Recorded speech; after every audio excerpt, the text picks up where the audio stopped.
Hello, welcome to the YouTube channel. We're about to go live with Jerome Powell and the FOMC rate decision. You are tuned in. Jerome Powell will be on speaking live here in about 30 minutes plus a little bit more time. We're waiting for about 40 minutes, and then Jerome Powell will be speaking live.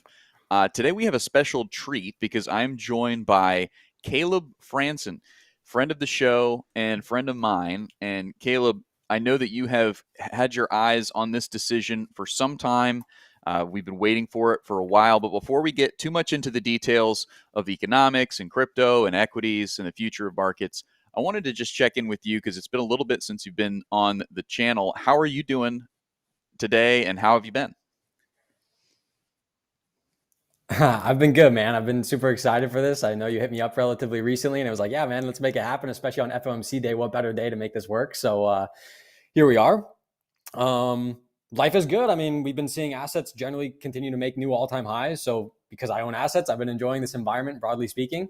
I know it's been a little bit of a pain recently as a Bitcoin investor, but ebbs and flows, So I think today should bring a little bit more excitement into the markets. It's been a pretty stale day, so I've been looking forward to this. Yeah, absolutely. And we have a few minutes before we get to the big decision that will be announced here in just a few moments. By the way, if you're just tuning in and you're expecting anything other than a rate cut, you're going to be disappointed more than likely, or you're going to be in a very small minority of people who are right. So very, very fun there. We are going to get the decision here in just a few moments, just a few minutes, I should say, in about 7 minutes. And then we will hear Jerome Powell speak live. So it's good to hear that you're doing well. I have also remained long on equities, crypto, and Bitcoin. And I've been rewarded on the equity side, still, for the most part rewarded on the Bitcoin side. Crypto, though, has been a bit of a lagger. And according to my analysis and the analysis of my team, we're continuing to just add crypto, right? The forces that have allowed crypto to be higher than they were in the bull market of 2023, we believe that those forces are still intact. And so, I'm continuing to go long. I'm not jumping for joy at the returns that I've seen so far in names like Solana, Chainlink, Cardano, Ondo, and even Ethereum, but I do still believe that, again, the stablecoin minting narrative is still very much intact, and a lot of the fiat debasement narrative is absolutely still intact. So for those reasons, I'm staying long, and I'm glad to hear that you are long generally in risk as well. So there's a lot of different things we could talk about. We got Tesla having some big headlines coming up soon. We've got AWS apparently down again today, but what has been on your mind? What has been some big things that have been flashing for you that have been important that you've been bringing to the attention of your audience with your newsletter? And by the way, if you all are interested in what Caleb has to say throughout the duration of this stream, feel free to go check out the first two links in the description of this channel. You will find the links to Caleb's amazing Twitter, which never is a dull moment, always some fireworks going on there and beautiful insights, as well as deeper insights on his newsletter. So I'll go ahead and put that at the front end of this stream so you guys can go check that out. So what's been on my mind? We're in a bull market. During bull markets, you're rewarded for owning assets. And so when we're looking across the equity markets, for example, when we're looking at risk on versus risk off ratios, these different types of intermarket relationships continuing to make new all-time highs, that's confirmation that risk appetite is on the rise. And risk appetite tends to rise either at the end of a bear market or within a bull market.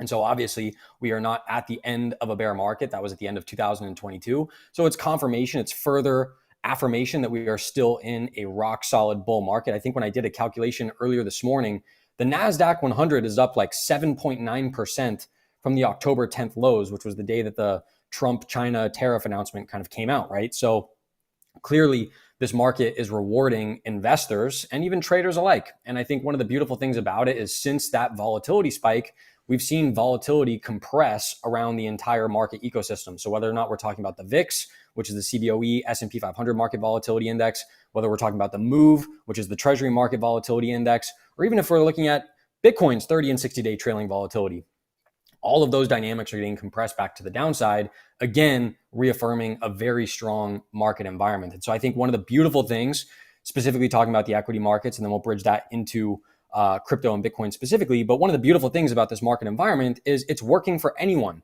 If you've been in growth stocks, you've been rewarded. If you've been in value stocks, you've been rewarded. If you've been in aerospace and defense stocks, healthcare stocks, consumer staple stocks, even energy stocks, you're basically at all-time highs across the entire curve. And then if you've been doing exactly what I've been doing over the course of this bull market, being invested in software stocks, semiconductor stocks, mega cap growth, the Mag 7, those are outperforming literally everything else, right? So I've been really happy to see that kind of dynamic continue and persist in this market environment. And generally speaking, why is that so important is because we're continuing to see tailwinds to the upside. And with an asset like Bitcoin that trades so closely correlated to the S&P, to the Dow, to the NASDAQ, to semiconductors, to software, so on and so forth, that tells us that, okay, we've gone through this period, this divergence, this dislocation between risk, but we should expect that to continue back to the upside. And that's generally my expectation, at least as it pertains to Bitcoin. Yeah, absolutely. Absolutely. And I saw your post this morning where you had said that Bitcoin tends to lag and underperform while stocks, equities are having a big move up. And the big move up for equities sometimes can be the leading indicator. I may be reading into that a little more than you were writing into it, but can be the leading indicator into the next big leg up for Bitcoin. Is that fairly accurate from what you were saying this morning on Twitter? That's generally true. And I think the only thing I would push back is we don't see these divergences happen too often, but they have occurred maybe 4 times over the course of this bull market. And I think the only time where it was actually a bearish signal was earlier this year in February going into March. We were seeing Bitcoin lag equities. And then at the end of February, everything rolled over. But during the other courses of this bull market, notably in August of last year, even at the midpoint of 2023, we were seeing equities continue to make new all-time highs. Bitcoin was lagging, and then everything ripped face to the upside. And so generally speaking, when we get these dislocations, especially when risk appetite is strong, we should still expect to see Bitcoin catch up to the upside. Excuse me. Yeah. Yeah.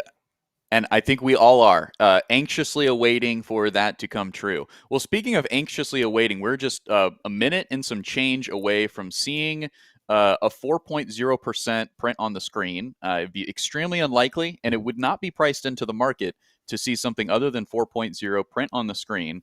You don't need to look too far. I've got it right here. If you go to my screen here, Smay, you can see that it is loading. It is loading, and that is because we are not yet at the 2 o'clock hour. We'll be there in New York time in just a few moments. But I guess, Caleb, I guess the question would be, how unbaked into it. What do you think the market's reaction would be if we did not get a cut here?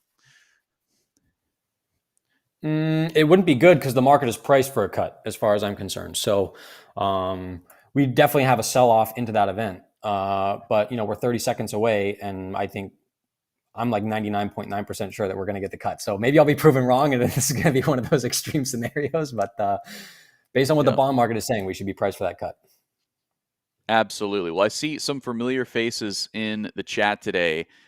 Tuning in to the FOMC live coverage, we'll be hearing from Jerome Powell. He does not go live at 2. He goes live at 2:30. So Caleb and I will be able to give some more of our market insights in between the print, which here is any second, and Jerome Powell going live at 2:30 New York time.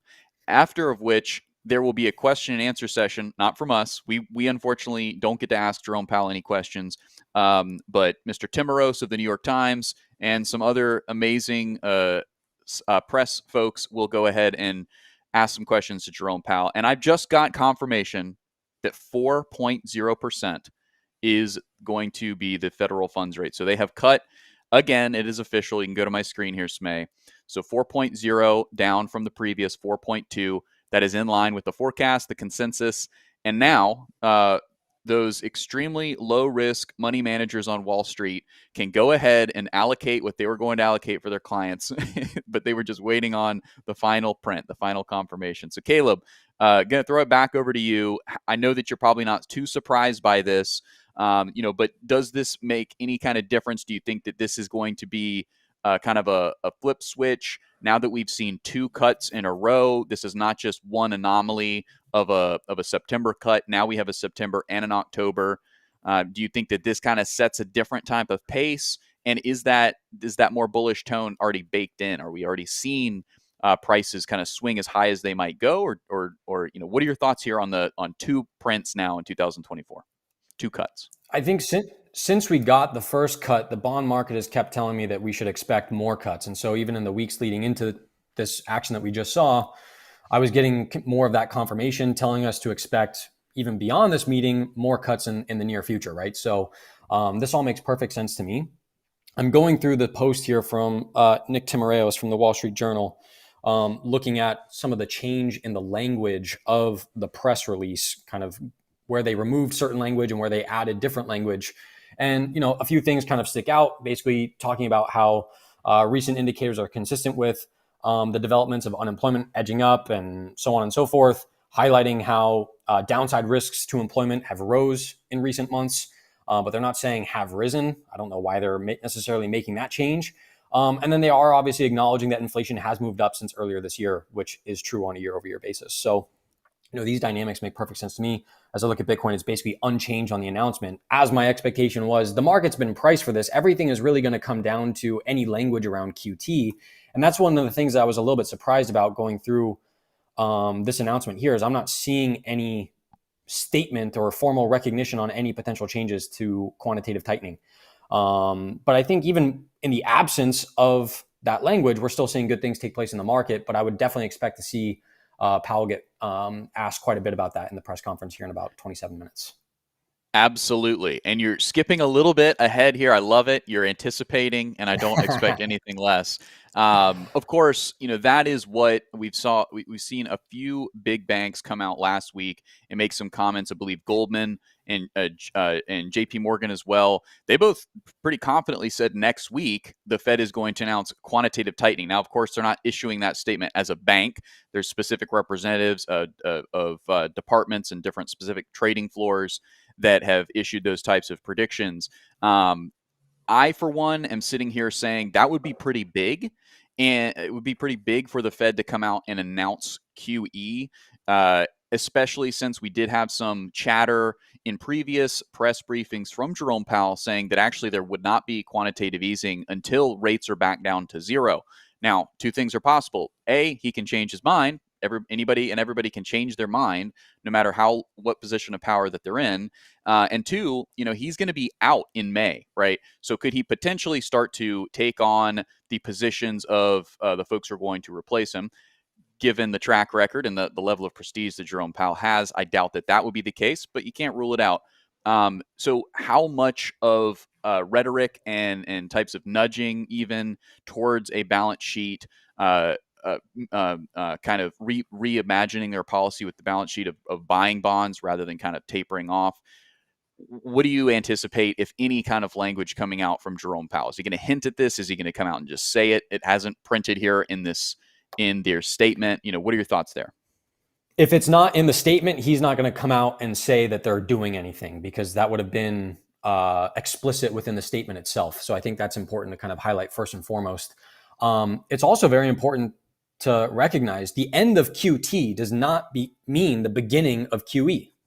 So they can just neither be selling nor be buying treasuries or mortgage-backed securities, right? So they could be in this kind of purgatory, if you will, between QE and QT. And that's what I would expect the Fed to do, at least for a period of several months before initializing a formal announcement of QE. So I think we're still quite a bit away from that. I don't even think it's necessary for the Fed to be doing QE in this environment, especially if they're just modestly bringing down interest rates very consistently by a quarter of a basis point, right? So this latest cut is basically achieving everything that they need in light of the perceived heightened risks that they're seeing in the labor market. So, he's going to be asked about it, and expect this is the key thing about Powell, which I've loved about him, is that he always maintains maximum optionality. He does not back themselves, or he does, excuse me, let me be very clear. He does not back the Fed or the FOMC into a corner on future policy decisions. He always expresses and underscores the need to be data dependent, right? And so I think that's what they've done. That's what they'll continue to do. He's going to be asked about the end of QT and the beginning of QE, so on and so forth, but do not expect any commitment whatsoever for him to say, yeah, we're going to start QE in 3 months. He's not going to do that whatsoever. Yep. Yeah, I agree. And we did just get an update here We're both talking. We're both trying to analyze this in real time. What's going on? But I've got an update here from the Twitter account Solid Intel. Usually, tell by their name, there is Solid Intel. In the statement, the Federal Reserve announced it will halt balance sheet reduction on December 1st. So we haven't had time to review all of the documents that have come out, but according to this Twitter account, and there's several other Twitter accounts as well, has confirmed this, including Zero Hedge. There is this statement here, and Caleb, I'm curious to hear your opinion. Does this go ahead and cross that line? Does this check that box of the Fed, saying, giving guidance on when they're going to start QE? This does absolutely. So if they've come out with a formal policy statement in writing, then they're committed. But if there's going to be any without that language and then just asking questions, I would not have expected Powell to say this is the date that we're going to begin. But if they've come out with a policy statement now giving the market 30 days notice essentially for when they're going to officially end QT, that's their commitment. Yeah. Again, confirmation here from another well-respected Twitter account, Zero Hedge. Maybe not well-respected by everyone, but well-respected. Fed says it will stop shrinking balance sheet on December 1st. Fed says Mirren dissented in favor of a half-point cut. So there was a dissent. I was not expecting this one at all, Caleb. I wonder what your thoughts are, that there was actually a dissent. I'm not surprised by who did the dissension, but they wanted a 50 basis point cut. Yeah. So what do you react to that? I'm curious. Well, there were two dissents actually. So Mirren wanted 50 bips cut, and I'm trying to find it again from Nick's page. Someone did vote for no cut actually. So I'm trying to find this here. Let me get the official name. It was Schmid favored no cut. Mirren wanted 50 bips. So those were the two dissents. And it's no surprise Mirren wanted more. I mean, he's the newly appointed governor, or I'm not even sure what his official position is, but I'm pretty sure he's the governor now. So anyways, he's a voting member and appointed by Trump essentially. And Powell wasn't there to anoint him into the position. So, he's going to basically be speaking the party line. And so I think he was coming out relatively recently saying that the current policy is 150 to 200 basis points above neutral. And this was just a few weeks ago he came out and said that. So, this is a guy who clearly wants to move rates significantly lower in the short term. Yeah, significantly lower is right. And there's a lot up in the air. There's a lot of mystery, bit of uncertainty too of what's going to happen whenever Jerome Powell leaves in May. Maybe we'll find a little bit of time to talk about that, but a little station identification. You're tuned in to the Tim Warren trading channel here. I want to go across and look at the different assets reaction to the print so far. There's not a ton of movement. If you go to my screen here, Smay, Bitcoin still rocking out at 111,005. Ethereum at just under 4K, 3,989, and also the S&P 500 is just at 6,904, and the Qs are at $634.95. So you can go back to Caleb and I. It doesn't look like the market is really surprised. Everything is pretty neutral. Bitcoin's shedding a little bit, but everyone's expressing their volatility. It looks like everyone's expressing their energy over on Bitcoin. Everything else is remaining pretty flat. So, I mean, I think you were right, and I don't think too many people are shocked. This cut was baked in. It's pretty fair to say.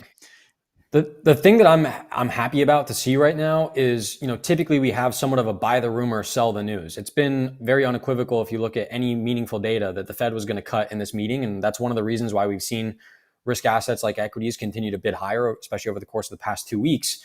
And so if they are not selling off on the news, we don't have a buy the rumor, sell the news event. I think that looks really healthy. Of course, everything can change as Powell gets on behind the podium. But, yeah, exactly. I mean, it doesn't look too bad here. So, yeah, things are looking pretty good. And if you are tuning in to expect Jerome Powell, you've got two handsomer guys here. And so you're welcome. But you will be hearing from Jerome Powell in just a moment. He'll be speaking at 2:30. Not everybody knows the exact schedule of the Federal Reserve, and you are forgiven for that. That's why we're here, to be your guide in these tumultuous markets, whether it be equities, crypto, or anything like that. So there's a couple of interesting kind of anomalies around this Fed decision. Now, that they didn't seem to affect the decision itself, but the Fed is flying blind on key data due to the government shutdown chaos. So they've got less data, both on the labor side and the inflation side. There was an exception made by the Information Bureau of the government that they did allow a inflation print to come in, the CPI print, and that came in generally favorable, showing disinflation for the most part. Caleb, what was your reaction to that print, the inflation print, and how, and what is your reaction at all, if there is any, to how the lack of data played into this rate decision and what Powell might say here in about 10 minutes? It might have showed disinflation on a month-over-month basis, but the Fed doesn't target month-over-month inflation. So when the Fed is targeting year-over-year inflation of 2%, and we're continuing to move further away from that goal, we're actually seeing inflation accelerate. And they acknowledge that within the press release from today's policy decision, is that inflation is higher today than it was earlier this year. And so even with this latest print, we went from 2.9 to 3.0% on headline CPI. If you look at headline CPI ex shelter, which is a really important data point, that also continued to accelerate. Why is that data point so important? Headline CPI ex shelter is because shelter is the largest component of the CPI basket. It comprises about 35% of the overall weighting and calculation. And it's also the laggiest data point. So it's the least relevant in a lot of ways, but it's making an outsized impact on the overall result of headline CPI. First of all, shelter is disinflating, but it's not emblematic or representative of current real estate market dynamics, housing rental dynamics.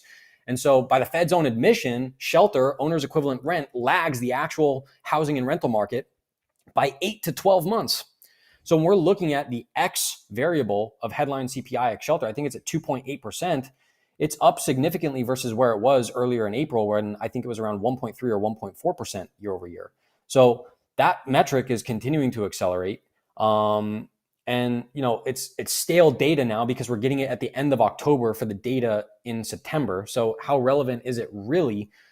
Especially when the Fed is communicating to us that they're caring less about inflation and more about labor market dynamics. And unfortunately, we're still not getting much labor market data. However, I do want to highlight, it is important, I think, the ADP private payrolls announced yesterday that due to the government shutdown, they want to continue to provide more real-time data on ADP private payrolls. So they're going to be releasing that data weekly now instead of monthly. And so they came out with their first calculation yesterday. And I think it was like adding 17,000 jobs or something. And not a big number by any sense of the imagination. Still very stagnant, if you will, but definitely not terrible. Yeah. It's really interesting. It's really interesting. I did not know that. So that is news to me, that ADP is stepping up to the plate and saying, hey, look, if this other provider, known as the government, the U.S. government, isn't going to provide the goods, they're not going to print the data, then, we'll step up and we'll fill that vacuum a little bit. Now, I don't know that the Fed is going to look at that private data in the same way that they look at the data that comes out of the Bureau of Labor Statistics. If I was Powell, I absolutely would. And I think that when you see, folks that are coming in kind of through the Trump camp, there's an argument to be made that they may take that kind of information as well as trueflation type data more seriously, and we could be in for a new age of Federal Reserve considerations and where they draw their data.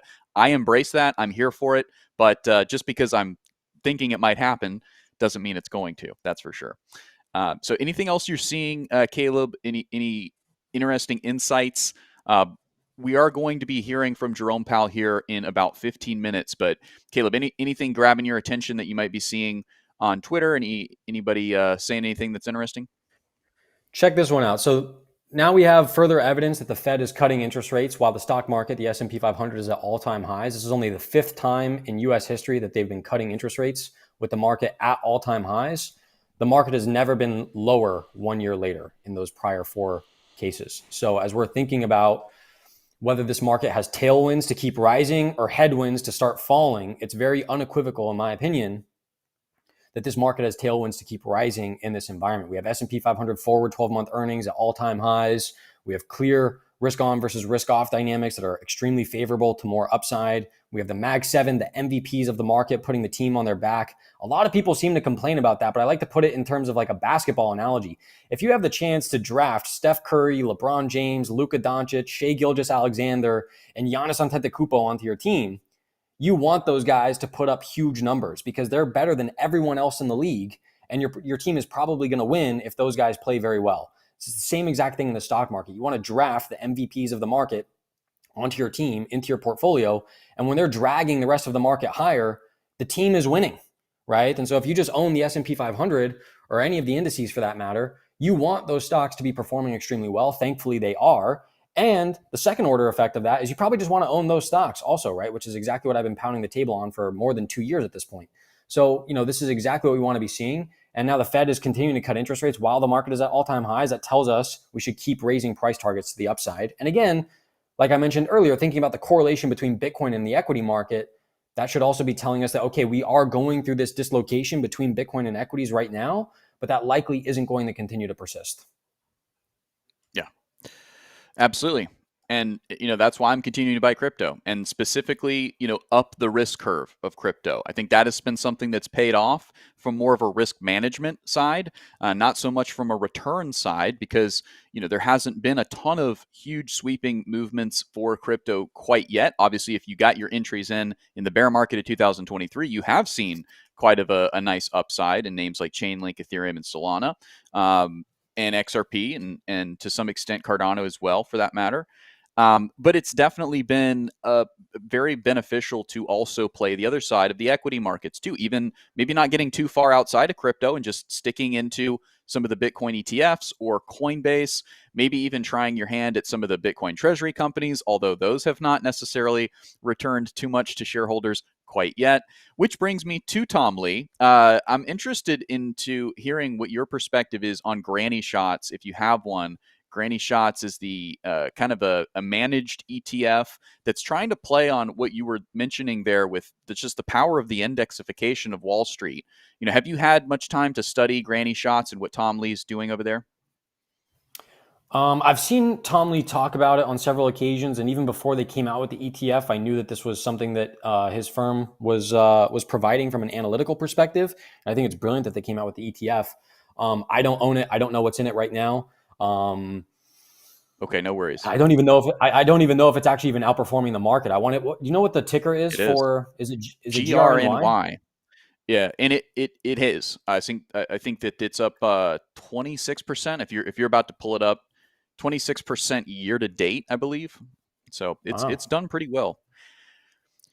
So yeah. Okay. If you're just tuning in, about 10 minutes away, about 10 minutes away from Jerome Powell going live, we will be broadcasting that here, giving very, very minimal commentary, I should make clear, while he is actually speaking, because there's nothing really that we could say that would add to that necessarily. When he starts to get questions, we might make a comment or two. And then once the questions start get boring, which could happen quickly, we'll see. Sometimes it goes on for a while that it's still kind of a hot room, still relevant information being dispensed from the podium. Then we will go ahead and mute him, and then we will discuss among ourselves. So that's how the next few minutes will look. But 10 minutes away from Jerome Powell going live. If you're tuning in, smash the like button. That would be very, very good. And if you have never been introduced to Caleb Franzen, my friend here, go ahead and check out his Twitter down below, and also his newsletter. It's an amazing newsletter packed full of valuable, actionable insights, and we really, really love him. So, Caleb, I'm a big fan of Granny Shots. Obviously, Tom Lee. Some people call him a perma bull. I kind of call him a little bit of a genius. I think that he's not only been right for a long time. I think that he also is looking forward into the right narratives. But just taking a look there at Granny Shots, what are some of your thoughts there? So I did look. It is outperforming the S&P 500, and in fact, on a relative basis, GRNY versus SPY is making new all-time highs. So he's clearly doing something very right. And I've been a longtime follower of Tom Lee, probably for like 9 or 10 years. I'm proud to say we follow each other on X, and he's retweeted a lot of my stuff in the past. So it's fantastic. And again, I don't know what's in the fund right now, but I guarantee you it's going to be a lot of mega cap growth and technology stocks, right? So. Yeah. That's exactly the theme that continues to work in this environment. I was on another show a few weeks ago, not even, and I was talking about a very simple fact. We know what works well during a bull market. It's not rocket science. It's technology stocks, it's growth stocks, it's high beta. And so that's the environment that we're in. Those are the type of stocks that are going to continue to work. And those are the type of stocks that I want to continue to own. Yeah, absolutely. And it's exactly that. It doesn't get too far away from what the S&P is, but I think it cuts out a lot of the I think some folks have referred to them as zombie companies. Although these days you got to be careful with the zombie companies, because I think a lot of folks were putting Intel into that category, and then all of a Mhm. sudden it is no longer a zombie. So uh, Tom Lee, though, we've talked about him enough here. He's amazing. Could talk about him more, but he's done well. I want to get your thoughts here on gold before we hear from Jerome Powell. Gold printing, is it still have a daily green candle? Yes, it does. So gold, do you think that gold is going to make a play back for its all-time highs up at 43.80, or do you think that we've seen the top for gold and from here it's going to be at best sideways or down? I learned a long time ago not to try to call tops during a bull market. It's better to just align with the trend. So, is it going to cool off for a few months? Maybe. It's anyone's guess. I certainly don't know. What I do know is the last time we saw gold cool off was in April through July and August of this year, which was an environment where the rest of the risk asset spectrum started to perform extremely well. So, selfishly, I'm hoping for gold to cool off. That doesn't mean for it to crash or for it to crater, or for it to fall 10 or even 20%. I'm just saying I would love to see it go sideways and enable the next leg higher for risk assets. But the beautiful thing is, even despite gold performing extremely well in this environment, we've seen equities perform extremely well, right? So clearly, the market is not facing a detriment due to gold's success. But I think for the sake of Bitcoin, we're probably going to need to see gold cool off. Yeah, absolutely. My thoughts exactly. I don't want it to crash and burn. I don't think that gold needs to have a huge sell-off. But I do think that kind of having a sideways moment will allow for folks in crypto to observe something that we know also well, which is a bit of an altcoin season, right? A liquidity rotation out of gold. It got up to like $30 trillion asset. I think that now it's come down to a 28 and change $1 trillion asset. That liquidity is going to go somewhere, right? And some of it's going to go into silver, some of it's going to go into railroad stocks, some of it's going to get into go hide in kind of like old boomer assets. But hey, some of that is going to go into some of the higher risk plays. Even continue to expand the PEs over in the mega cap tech stocks like Google and Amazon and Meta. But some of that is going to absolutely land into Bitcoin. I was actually doing some research with Grok not too long ago. Grok estimated that about 5 to 15% of a major rotation out of gold would go into Bitcoin and Bitcoin ETFs. So that's an totally shooting, from the hip with that type of a figure, but that is not too far off the mark, I would imagine, especially with Bitcoin being, underbought, as you said, and especially crypto being even more underbought. Folks that may not even necessarily believe in blockchain technology or Oracle technology like Chainlink, or smart contract forward like Solana and Ethereum, they may just look at a chart that is underbought and say, hey, look, I just took a bunch of profit in gold. Maybe I took some profit in NVIDIA too. I'm going to go ahead and I'm going to go buy some of these underbought cryptos, and as well as a basket of small cap tech stocks. How at the forefront of the average investor's mind do you think that type of mentality is here going into Q4? It's really hard to know. And it's kind of a cop out answer, but it's really hard to know because I would think about it like this. The typical investor who owns gold probably doesn't own too much Uniswap, right? So, or even NVIDIA for that matter. But I think what does happen is that institutions, whether they're hedge funds or commercial hedgers or whatever the case is, have an incentive to be long the assets that are trending and exhibiting high degrees of momentum.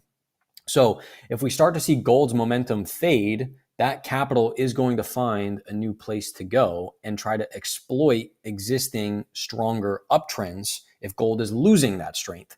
And so I think that's where the market dynamic is going to become really interesting. But again, it's anyone's guess as to what the magnitude or effect of that rotation is really going to be. But I'm hoping for it. Right. Yeah, I think the most degenerate among us are expecting, like 20, 10, 15, 5 trillion to come off of gold and just rotate right into crypto. I don't think it's going to happen like that. I don't think it's going to be that simple. But I do think that the Clarity Act that'll be coming later this year could be a catalyst that if the media can play it right and not screw it up like they have in the past, or if Trump will allow a good thing to happen and not mention tariffs or something like this, then we could see a good amount of folks who are like hedge funds that are just allocating for the trade to go out of gold and go land somewhere in like a Uniswap or a Aave, perhaps on up the risk curve into just an Ethereum, Solana XRP. So very excited to see that. If you all are just tuning in, we will be hearing live from Jerome Powell here in just a few moments. But we have some interesting developments already just from the decision. If you're just tuning in and you don't know, you're scrambling around and trying to find it. They cut the rates, believe it or not. They cut the rates. It is now 4% is the federal funds rate. So that is not a huge shock. If it is a shock to you, welcome to investing and happy 18th birthday.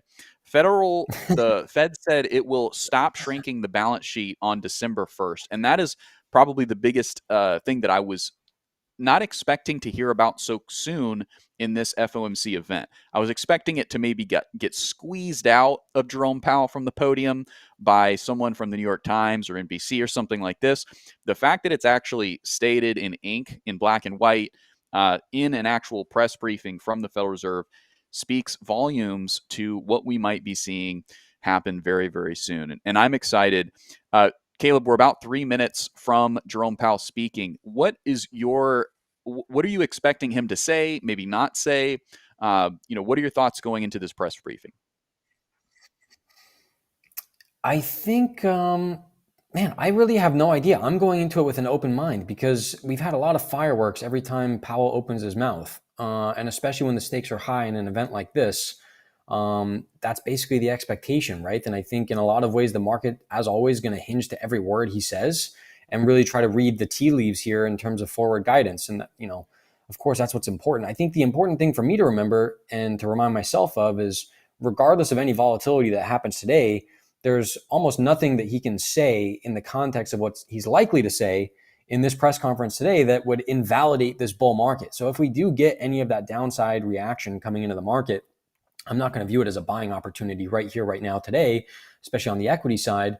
But if that does kind of create a 3% pullback at the index level over the course of the next week, because now we're all of a sudden talking about what Powell said in the press conference, so on and so forth, maybe that would get me a little bit excited, right? So it's just an important reminder here, we're in a very strong bull market. I know it doesn't necessarily feel like that right now in terms of Bitcoin and certainly in terms of small cap altcoins, so on and so forth. But, we make our bed, we sleep in it, so that basically is what it is. And I think the good news right here, right now, if you want to go to my screen on this, the 1 month and the 3 month treasury yield, which have been perfect predictors for where the effective Fed funds rate is going to go, are still showing that obviously this is not recalibrated yet. It'll recalibrate tomorrow for the effective Fed funds rate going down 25 bips. But the 1 month and the 3 month treasury yield are still significantly lower than where the Fed funds rate is about to come in tomorrow, which tells me for sure that the market is still expecting more rate cuts coming in the very imminent future, right? So this is what's really important. And if Powell gives any further indication that, okay, QT is coming to an end in 30 days, we're relatively committed because we're scared of, or not scared, but concerned about weaker labor market data, then these these treasury yields should continue to cool down and move to the downside, indicating more cuts are likely around the corner. Yeah, absolutely. Well, it is 2:30. Too late. Jerome Powell may take a moment or two here to kind of take a deep breath behind the scenes before he comes out to the podium. So sometimes he's a few minutes late, but we'll give him some grace. I am relying on our producer, Smay, there he is. He's coming up. So we'll be quiet, and then we'll wait for the Q&As. Here we go. Here's the press briefing. Purple tie. Good afternoon. My colleagues and I remain squarely focused on achieving our dual mandate goals of maximum employment and stable prices for the benefit of the American people. Although some important federal government data have been delayed due to the shutdown, the public and private sector data that have remained available suggests that the outlook for employment and inflation has not changed much since our meeting in September. Conditions in the labor market appear to be gradually cooling, and inflation remains somewhat elevated. In support of our goals and in light of the balance of risks to employment and inflation, today the Federal Open Market Committee decided to lower our policy interest rate by a 1/4 percentage point. We also decided to conclude the reduction of our aggregate securities holdings as of December 1. I will have more to say about monetary policy after briefly reviewing economic developments. Available indicators suggest that economic activity has been expanding at a moderate pace. GDP rose at a 1.6% pace in the first half of the year, down from 2.4% last year. Data available prior to the shutdown show that growth in economic activity may be on a somewhat firmer trajectory than expected, primarily reflecting stronger consumer spending. Business investment in equipment and intangibles has continued to expand, while activity in the housing sector remains weak. The shutdown of the federal government will weigh on economic activity while it persists, but these effects should reverse after the shutdown ends. In the labor market, the unemployment rate remained relatively low through August. Job gains have slowed significantly since earlier in the year. A good part of the slowing likely reflects a decline in the growth of the labor force due to lower immigration and labor force participation, though labor demand has clearly softened as well. Although official employment data for September are delayed, available evidence suggests that both layoffs and hiring remain low, and that both households' perceptions of job availability and firms' perceptions of hiring difficulty continue to decline. In this less dynamic and somewhat softer labor market, the downside risks to employment appear to have risen in recent months. Inflation has eased significantly from its highs in mid-2022, but remains somewhat elevated relative to our 2% longer-run goal.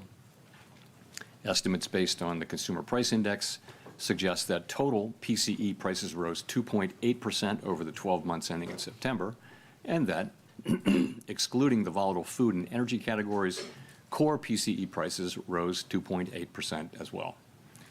These readings are higher than earlier in the year as inflation for goods has picked up. In contrast, disinflation appears to be continuing for services.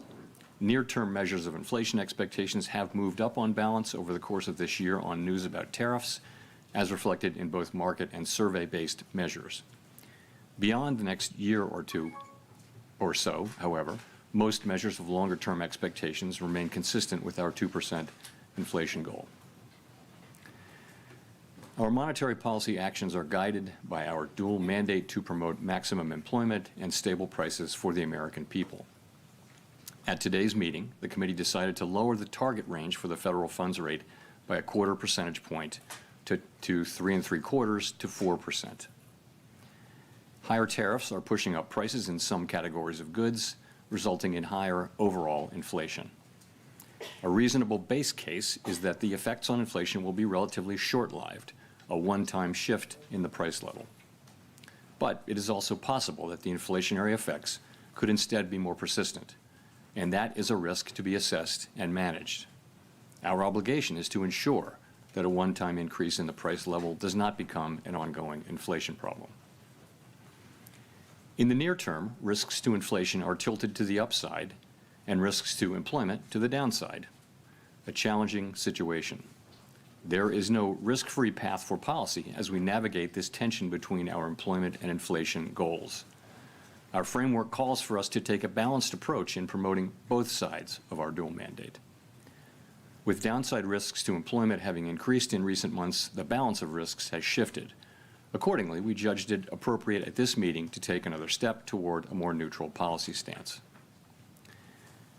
With today's decision, we remain well positioned to respond in a timely way to potential economic developments. We will continue to determine the appropriate stance of monetary policy based on the incoming data, the evolving outlook, and the balance of risks. We continue to face two-sided risks. In the committee's discussions at this meeting, there were strongly differing views about how to proceed in December. A further reduction in the policy rate at the December meeting is not a foregone conclusion. Far from it. Policy is not on a preset course. At today's meeting, the committee also decided to conclude the reduction of our aggregate securities holdings as of December 1. Our long-stated plan has been to stop balance sheet runoff when reserves are somewhat above the level we judge consistent with ample reserve conditions. Signs have clearly emerged that we have reached that standard. In money markets, repo rates have moved up relative to our administered rates, and we have seen more notable pressures on selected dates, along with more use of our standing repo facility. In addition, the effective federal funds rate has begun to move up relative to the rate of interest on reserve balances. These developments are what we expected to see as the size of our balance sheet declined and warrant today's decision to cease runoff. Over the 3.5 years that we've been shrinking our balance sheet, our securities holdings have declined by $2.2 trillion. As a share of nominal GDP, our balance sheet has fallen from 35% to about 21%.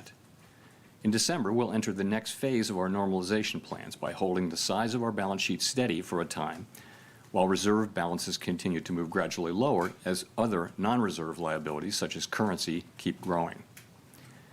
We will continue to allow agency securities to run off our balance sheet, and will reinvest the proceeds from those securities in Treasury bills, furthering progress toward a portfolio consisting primarily of Treasury securities. This reinvestment strategy will also help move the weighted average maturity of our portfolio closer to that of the outstanding stock of Treasury securities, thus furthering the normalization of the composition of our balance sheet. The Fed has been assigned two goals for monetary policy: maximum employment and stable prices. We remain committed to supporting our maximum employment, bringing our inflation sustainably to our 2% goal, and keeping longer-term inflation expectations well anchored. Our success in delivering on these goals matters to all Americans. We understand that our actions affect communities, families, and businesses across the country. Everything we do is in service to our public mission. We at the Fed will do everything we can to achieve our maximum employment and price stability goals. Thank you. I look forward to your questions. Nick.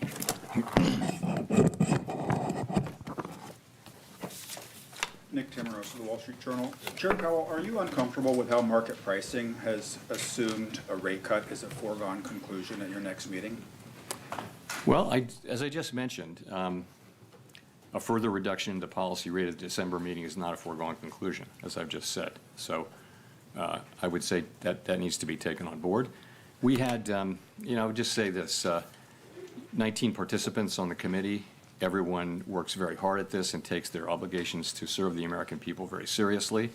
And at a time when we have tension between our two goals, we have strong views across the committee. And as I mentioned, there were strongly differing views today. And the takeaway from that is that we haven't made a decision about December. And we're going to be looking at the data that we have, how that affects the outlook and the balance of risks. And I'll just say that. You and some of your colleagues have framed last month and maybe today, I won't put words in your mouth, there's a risk management exercise. At what point do you conclude that you've taken out enough insurance? Are you looking for some kind of improvement in the outlook, or could this unfold along the lines of last year, where you made a sequence of adjustments and then waited to gather more information? So the way I've been thinking about it is the risks to the two goals. For a very long time, the risk was clearly of higher inflation. And then that has changed now. And as we saw particularly after the July meeting, we saw the downward revisions in job creation, we saw a very different picture of the labor market, and suggested that there were higher downside risks to the labor market than we had thought. And that suggested that policy, which we had been holding at a I would say modestly, others people would say moderately restrictive level, needed to move more in the direction over time of neutral. If the two goals are sort of equally at risk, then you ought to be at neutral, because one of them's calling for you to hike and one of them's calling for you to cut. So if that got back into balance, then you'd want to be roughly at neutral. So in that sense, it was a risk management. And I would say the same about today, sort of the same logic. But as I mentioned, going forward is a different thing. Claire. I'm Claire Jones, Financial Times. Thank you for taking this question. We've just heard from you that the the discussion in December, and the conclusion of the discussion is not a foregone conclusion. I'd like to just dig into that a little bit more about what sort of arguments were brought up. Was there any consideration, for instance, of the investment we're seeing in AI and some of the generation of household wealth through rises in stock prices related to the AI boom? Thank you. I wouldn't say that's a factor in everyone's assessment of the economy. I wouldn't say it's the driving factor. I don't think for anybody. I guess I would say it this way. Once again, I would just point out that we have the situation where the risks are to the upside for inflation and to the downside for employment. We have one tool. It can't do both of those. You can't address both of those at once. You've got a very different situation. So you have some people have different forecasts, right? So they'll forecast faster or slower progress on one or the other. And they also have different levels of risk aversion. And some will be more averse to inflation overruns, and some will be more averse to underruns of employment. And so you put that together, and as you can see from the SEP and from the public discussion that goes on between the meetings when more participants go out and talk, they're very disparate views. And they were reflected in strongly differing views in today's meeting, as I pointed out in my remarks. And that's what leads me to say that that we haven't made a decision about December. I always say that. It's a fact that we don't make decisions in advance. But I'm saying something in addition here, is that it's not to be seen as a foregone conclusion. In fact, far from it. Can I just ask a quick follow-up on QT? How much of the fund impressions we've seen in money markets are related to the U.S. Treasury issuing more short-term debt? That could be one of the factors, but the reality is we've seen, the things that we've seen, higher repo rates and federal funds rate moving up. These are the very things that we look for. We actually have a framework for looking at, what the place we're trying to reach. What we said for a long time now is that when we feel like we're a little bit or a bit above what we consider a level that's ample, that we would freeze the size of the balance sheet. Of course, reserves will continue to decline from that point forward as non-reserve liabilities grow. So this happened, some things have been happening for some time now, showing a gradual tightening in money market conditions. Really in the last, call it 3 weeks or so, you've seen more significant tightening, and I think a clear assessment that we're at that place. The other thing is, the balance sheet is shrinking at a very, very slow pace now. We've reduced it by half twice, and so there's not a lot of benefit to be holding on to get the last few dollars because, again, the balance sheets, the reserves are going to continue to shrink as non-reserves grow. So, there was support on the committee as we thought about it to go ahead with this and announce effective December 1 that we will be, freezing the size of the balance sheet. And the December 1 date gives the markets a little bit of time to adapt. Colby. Thank you. Colby Smith with the New York Times.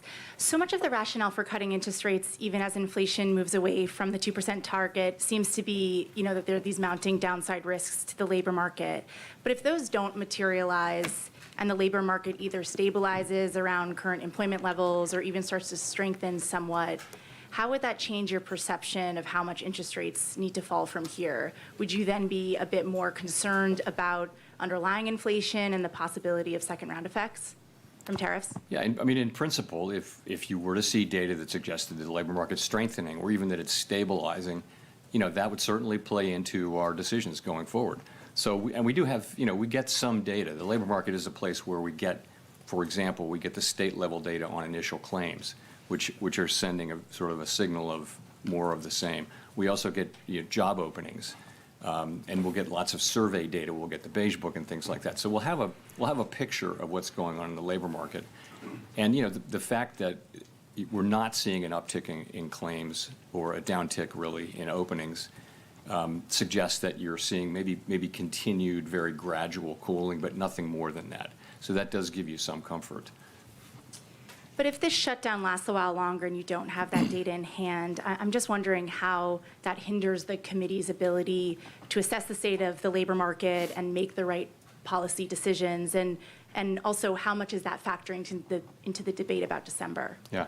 So We get, like I mentioned, what we get in the labor area. We get some data in inflation, some data in economic activity, and we'll have a picture of what's going on. We also will have the beige book again.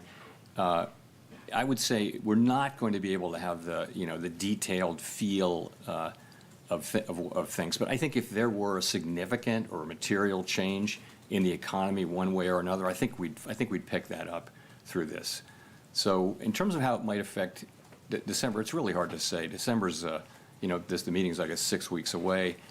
We just don't know what we're going to get. If there is a very high level of uncertainty, then that could be an argument in favor of caution about moving. But we'll have to see how it unfolds. Steve. Steve Leisman, CNBC. Mr. Chairman, can you characterize the meeting in terms of, you said strongly differing views. Was this a close call, this cut, or was it a close call maybe the other way because you had dissents on both sides? Thanks. So I was referring to the discussion about, to the extent it related to December. You saw we had 2 dissents, one for 50 and one for no cut. So, that was a strong, solid vote in favor of this cut. The strongly differing views were really about the future. What does that look like? And I think people are saying, they're noticing stronger economic activity.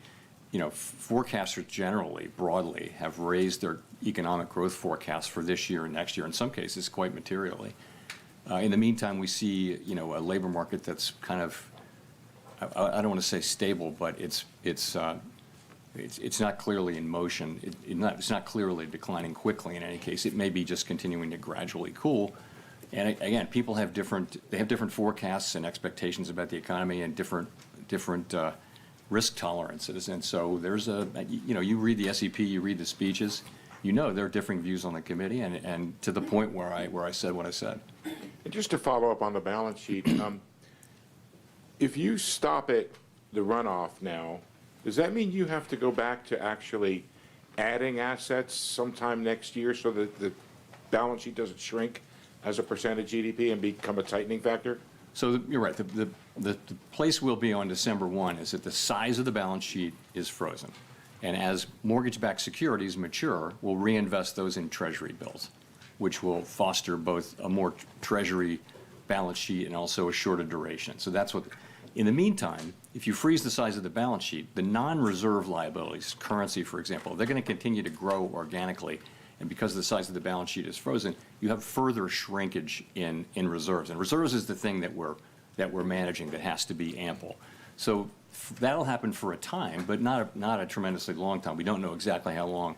But at a certain point, you'll want to start reserves to start gradually growing to keep up with the size of the banking system and the size of the economy. So we'll be adding reserves at a certain point, and that's the last point. Even then, we didn't make decisions about this today, but we did talk today about the composition of the balance sheet, and there's a desire that the balance sheet be right now it's got a lot more duration than the outstanding universe of Treasury securities. And we want to move to a place where we're closer to that duration. That'll take some time. We haven't made a decision about the ultimate endpoint, but we all agree that we want to move more in the direction of a balance sheet that more closely reflects the outstanding treasuries, and that means a shorter duration balance sheet. Now, this is something that's going to take a long time and move very, very gradually. I don't think you'll notice it in market conditions, but that's the direction of things. Janelle. Janelle Marte with Bloomberg. How are officials interpreting the latest CPI report? So some components came in lower than expected, but core inflation was still at 3%. So at this moment, what are you learning about the drivers? And also, do you view that the risks are greater that the Fed makes a mistake on employment or inflation? So the September CPI report, we didn't get PPI after that, which is important for translation into what we look at, which is PCE inflation. But we can still make a pretty good assessment of what that will be. When we get PPI, there might be some adjustments. But so directionally, it was a little softer than expected, and we always break it down into the three components. So basically, you've seen goods prices increasing, and that's really due to tariffs. And that's compared to a longer run trend of very, very mild deflation in goods. So that's moving inflation up. On the other side of that, good news, that housing services inflation has been coming down and is expected to continue to come down. So if you remember a couple of years ago, that's the one that we kept expecting it to do that. Now it's been doing that for some time, and we expect to continue that. That leaves the biggest category is services other than housing services. And that's kind of been moving sideways over the last few months, but a significant part of that is non-market services, and we don't take a lot of signal about the tightness of the economy from that. So if you add all that up, a couple things to say. One is that inflation away from tariffs is actually not so far from our 2% goal. We estimate, people have different estimates of what that is, but it might be, 5 or 6 tenths, and so that, if it's 2.8, then core PCE, not including tariffs, might be 2.3 or 2.4 in that range, something like that. So that's not so far from your goal. So that we look at that, and the thing about tariff inflation is the base case is that it will come, and it probably will increase further, but it is that it will be a one-time increase. And we've been very focused for all of this year at making sure that that's the case, and thinking carefully about what are the pathways through which it could become something else, troublesome inflation. One of those would be, a really tight labor market. We don't see that. Another could be inflation expectations moving. We don't see that. So I think, we're watching this very carefully. I think it's not the case that we're just assuming that it's going to be a one-time inflation. We understand fully that this is a risk we have to monitor and ultimately manage. With the stubborn in services inflation, what are some of the things that the Fed could do to address that, and especially when we're seeing potentially labor supply challenges?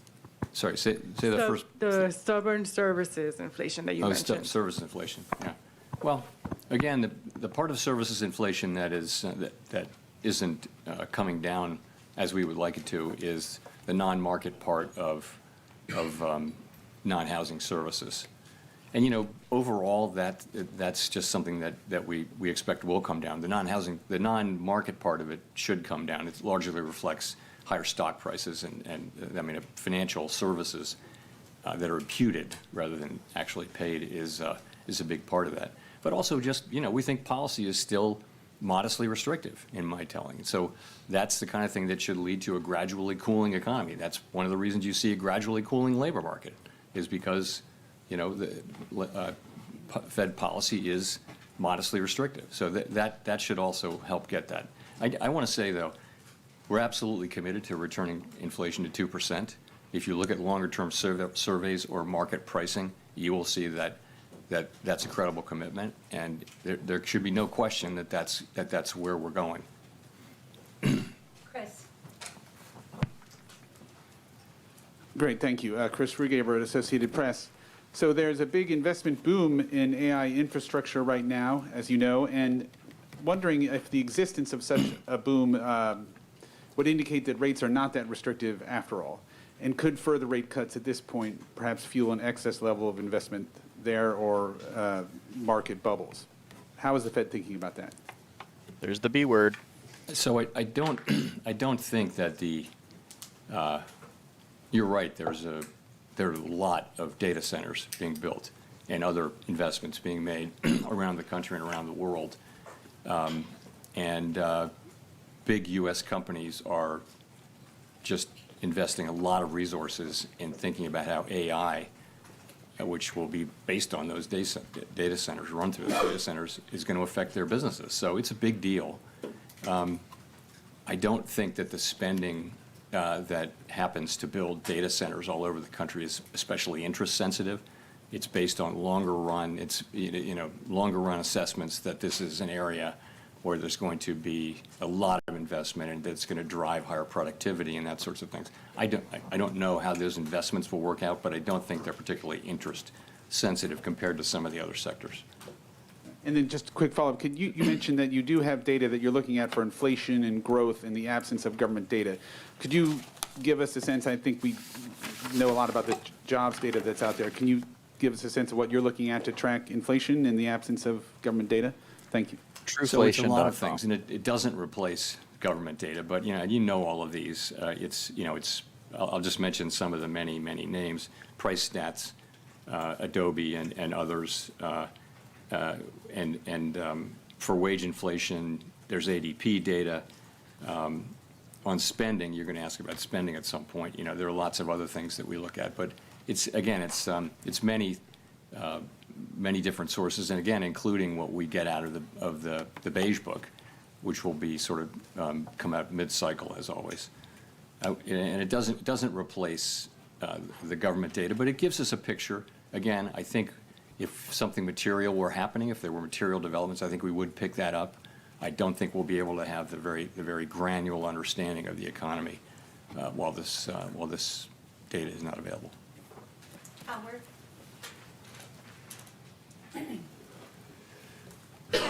Howard Schneider with Reuters. Thank you. I just wanted you to elaborate a little bit on what you said a moment ago about a continued shutdown, making it more difficult to make a move in December, and that may make you more cautious. To the degree you are relying on private data that isn't the gold standard, or that you're relying on your own surveys or the Beige Book, do you worry at some point you're going to have to start making policy by anecdote? This is a temporary state of affairs, and we're going to do our jobs. We're going to collect every scrap of data we can find, evaluate it, and think carefully about it, and that's our jobs. That's what we're going to do.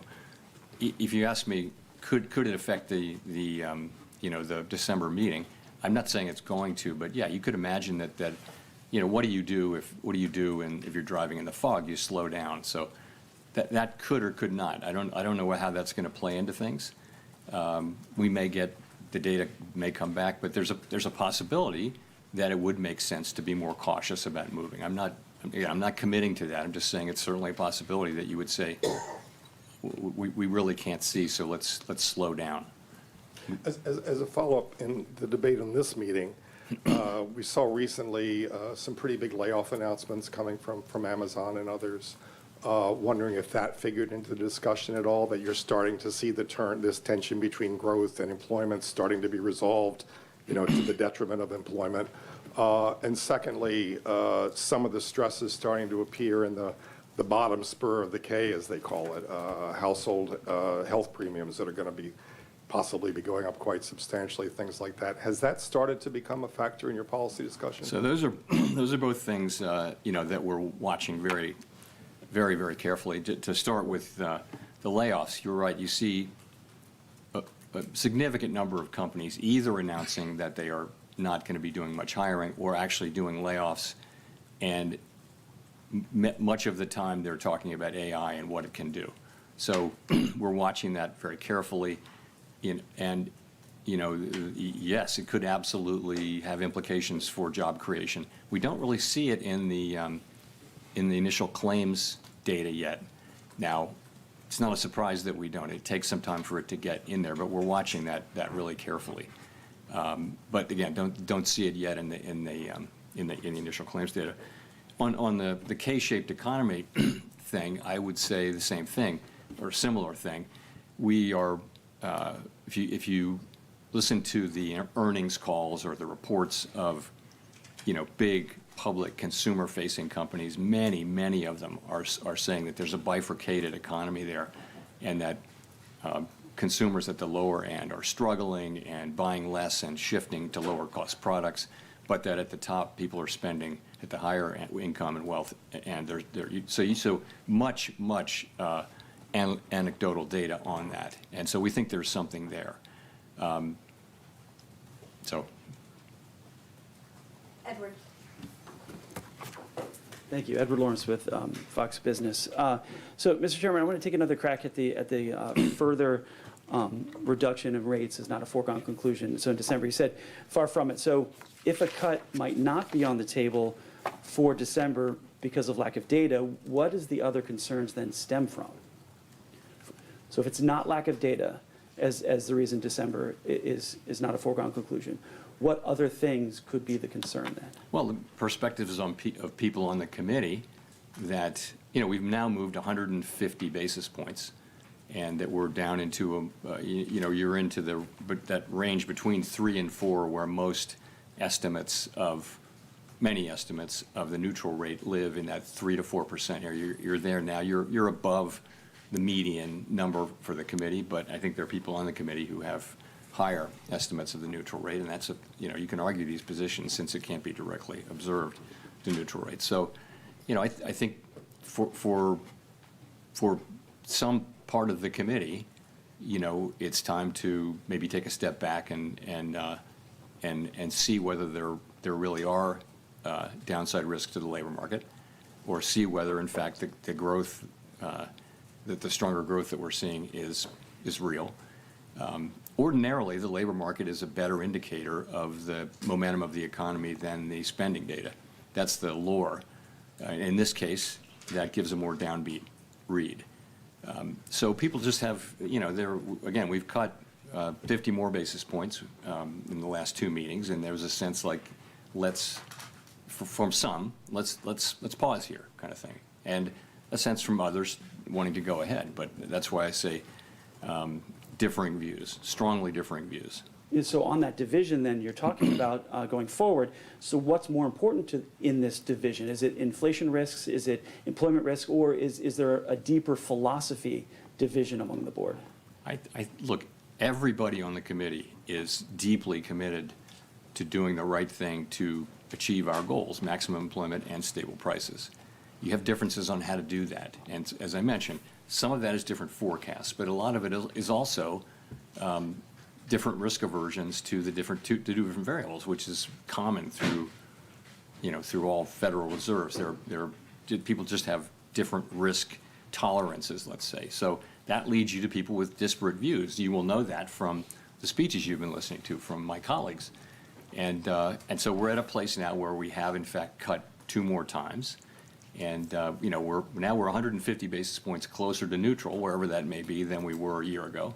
And so there's a growing chorus now of feeling like maybe this is where we should at least wait a cycle, something like that. That's what it is. Is Stephen Mirren your bestie or not? And again, you've seen it in the September Summer of Economic Projections. You've seen this in the public remarks of FOMC participants. And now I'm telling you that's what you can expect that in the minutes.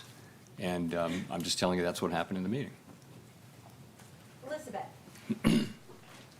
Thank you so much. Elizabeth Schulze with ABC News. What is your explanation for why the job market is weakening right now, and what will this rate cut do to improve the job market? So I think there are 2 things affecting the job market, and one of them is just a dramatic reduction in the supply of new workers. And that's 2 things. That's declining labor force participation, which is a cyclical thing. And then there's declining immigration, which is just a big policy change that actually began in the last administration and has been accelerated now. So a big part of the whole story is that supply side story. Okay. In addition, labor demand has declined, and the unemployment rate has gone down, meaning that demand for workers has gone down a little more than supply. So that's what's going on, but it is mostly a supply function. It's mostly a function of the change in supply, I think, and many people think. So the question then is, what does the our tool do, which supports demand, and and I would just say, when you're in a situation where job creation, if you adjust for likely overcounting in the way that BLS does its work, is pretty close to 0. So maximum employment doesn't, on a sustainable basis, if you're creating 0 jobs, if it's in equilibrium, if it's in balance, it's a pretty, as I said before, a pretty curious balance. So, I thought, and many of my colleagues thought, in fact, you've seen the last 2 meetings, that it was appropriate for us to react by supporting demand with our rates. And we've done that. We've reduced so that rates are looser. I wouldn't say that they're accommodative right now, but they're meaningfully less tight than they were. And that should help so that at least the labor market doesn't get worse.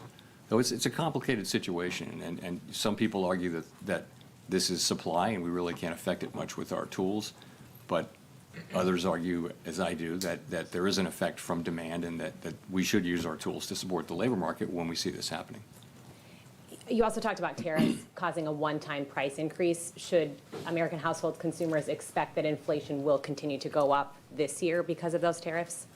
So the basic expectation is that there will be some additional increase in inflation because it takes a while for tariffs to work their way through the production chain and finally get to consumers. And we see this now from the tariffs that were put in place now many months ago. We see those effects, but if you put tariffs in effect, and they've been coming into effect consistently in February, March, April, May, and that's all happening. So that'll continue to happen for some time, probably into the spring. These are not big increases, though. These are a tenth or so on inflation. They may be big increases on a particular product that's been tariffed, but overall, these are fairly modest. I think some projections go, we're at 2.8% inflation. You might get 2 or 3 more tenths or 4 more tenths maybe. But then, as all of the tariffs are in, they stop generating inflation. You've had a one-time price increase. As long as you're not, at least this is the theory, this is how we believe and hope that it will work out. Once the last tariff is put on something, at that point, it becomes a higher price level, but it stops going up, if you will. Prices stop going up. They'll just be at that level. And then measured inflation will come back down to non-tariff inflation. As I mentioned, non-tariff inflation is not so far from 2% now. Now, consumers are not interested in that story. Their prices are higher. More than that, the reason they're so unhappy about inflation is the inflation that we had in 2021, 2, and 3. Because you can say that prices aren't going up as much, but that doesn't mean people aren't feeling those higher prices from the inflation we had 2 or 3 years ago. They are, and that's, I think, a large part of why the public, if you sample people, inflation is still very much making people quite unhappy. Even, and it's nice that, that prices are not going up as fast as they were, but they're still much higher than they were. And it'll take some time for that effect to wear off. As real incomes rise, it will feel better over time, but that's going to take time. Michael McKee from Bloomberg Television and Radio. Do you have any concerns that equity markets are or are close to being overvalued at this point? We don't look at any one asset price and say, hey, that's wrong. It's not our job to do that. We look at the overall financial system, and we ask whether it's stable, whether it could withstand shocks, right? So, banks are well capitalized, while some households are clearly under stress. In the aggregate, households are in good shape financially, relatively manageable levels of debt. At the lower income spectrum, you are seeing rising defaults, particularly around subprime auto, but nonetheless, in the aggregate, pretty good. You don't see too much leverage in the banking system or the financial system. It's a mixed picture, but it's not an overly troubling picture. And again, I'm not. It's not appropriate. We don't set asset prices. Markets do that.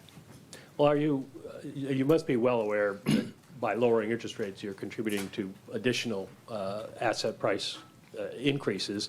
And I wonder how you balance the idea that lowering rates would help the labor market with the reality that it seems more likely to be stimulating increased investment in AI, which is the rationale for thousands of job cuts that have been announced in the last few weeks.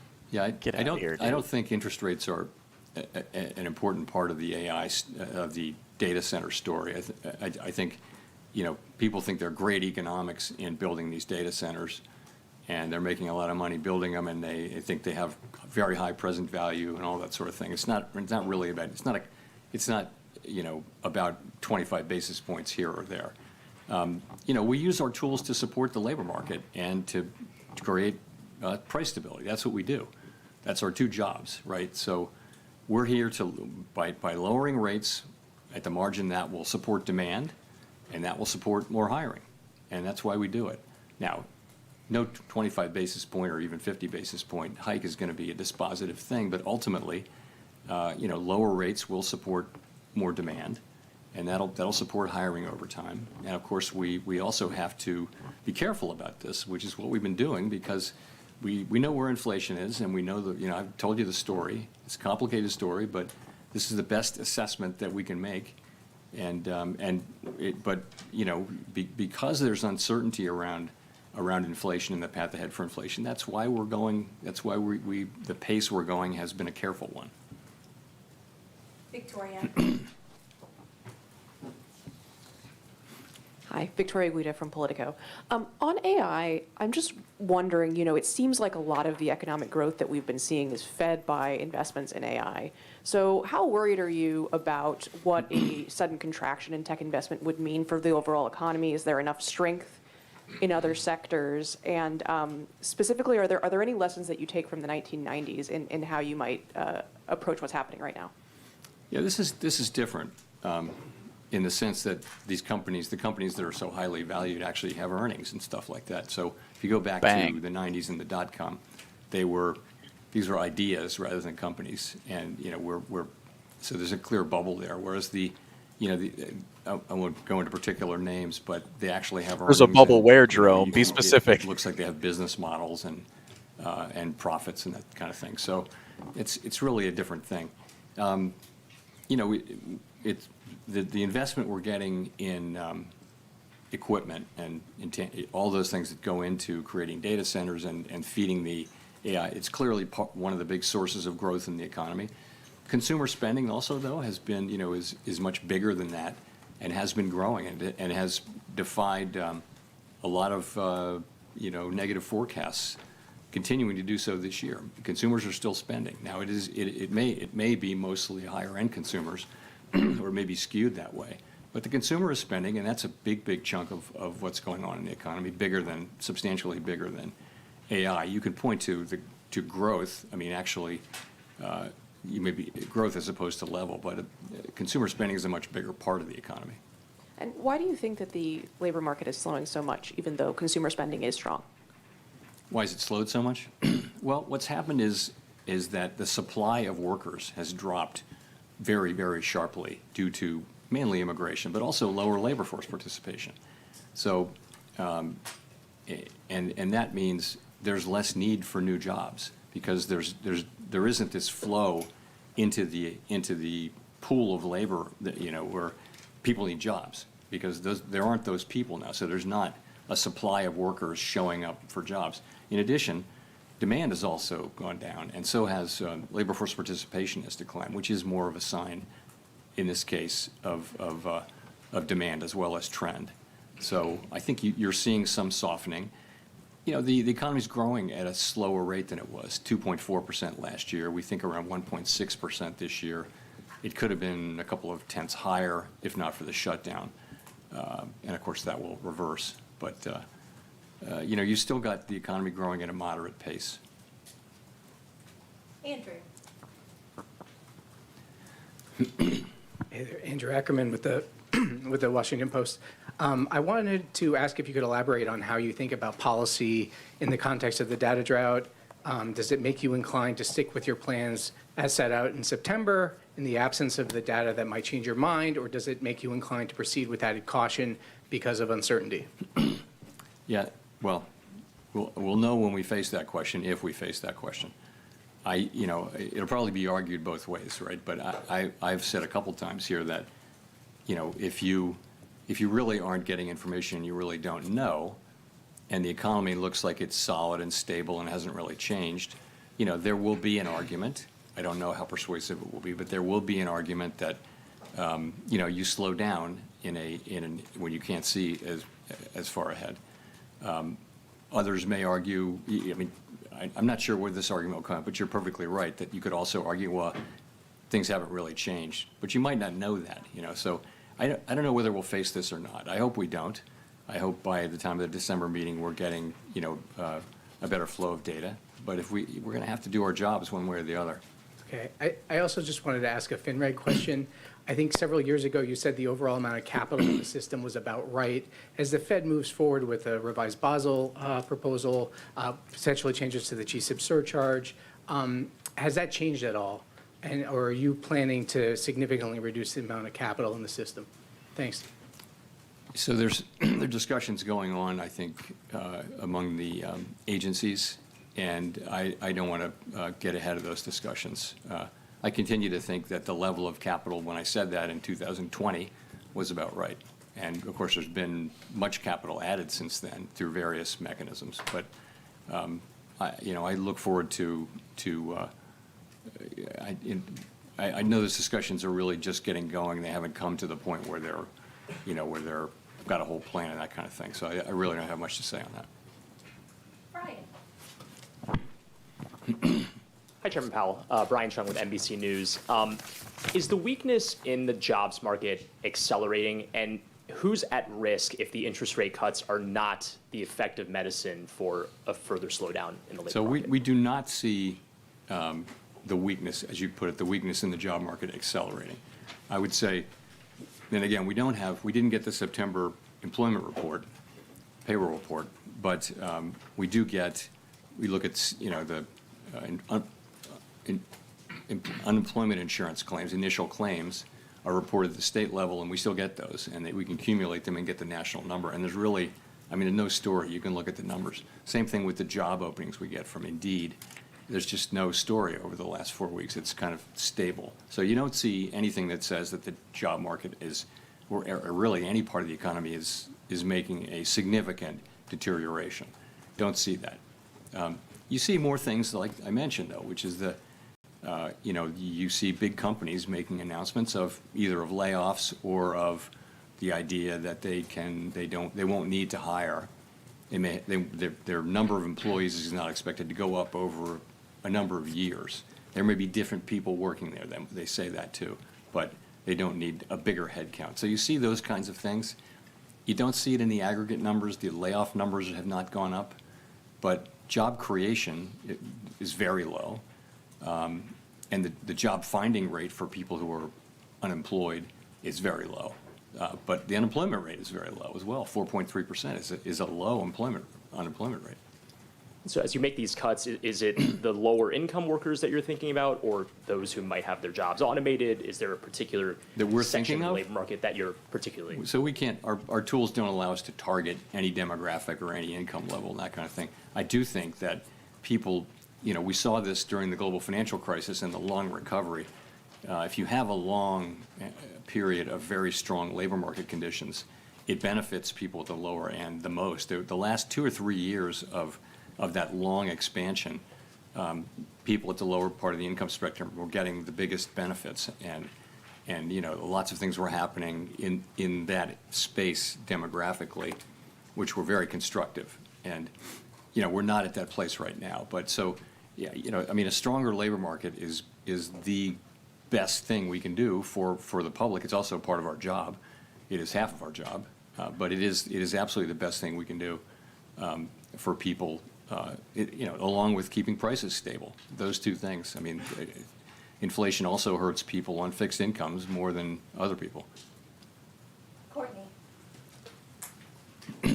Hi, Chair Powell. Courtney Brown from Axios. As you know, the 12 Reserve Bank presidents' terms are up for renewal at the end of February. I'm wondering if you can give us a timeline for when the board will consider those reappointments and whether we can expect everyone to be re-upped or if we can expect some changes. So it's a process that we go through under the law. The way the law works is we have a reappointment process every 5 years for all of the reserve, each of them and all of them. We're in the middle of that process, and we're going to complete it in a timely way. And that's really all I can say. Okay, thank you. Daniel. Daniel Davis, Agence France Presse.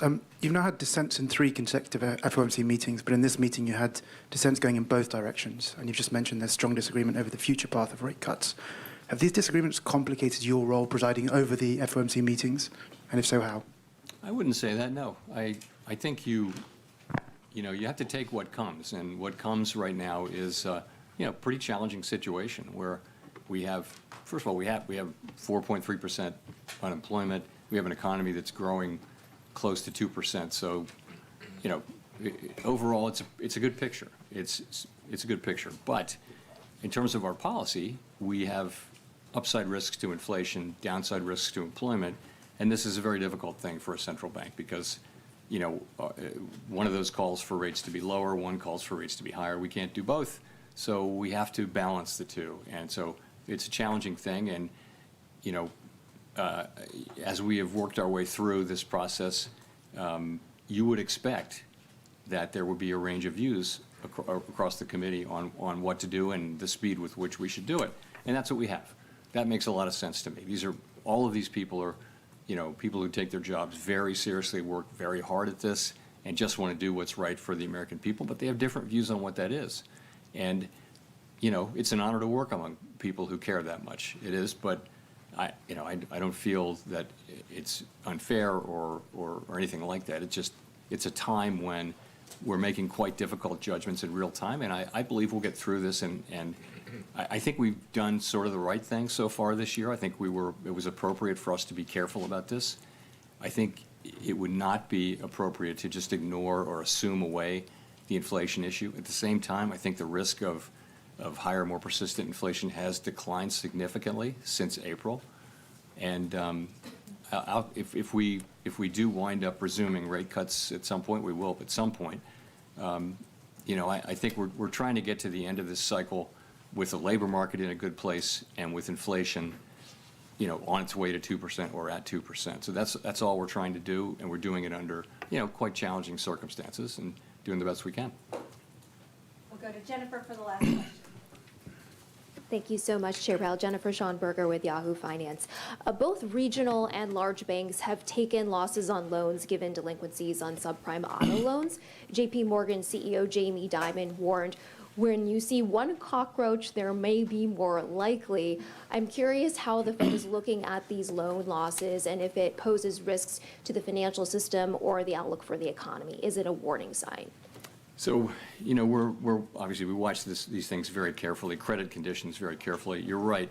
You've seen rising defaults in subprime credit for some time now, and now you've seen a number of subprime credit, automobile credit institutions having significant losses, and some of those losses are now showing up on the books of banks.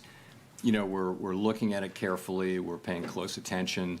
I don't see at this point a broader credit issue. It doesn't seem to be something that has very broad application across financial institutions.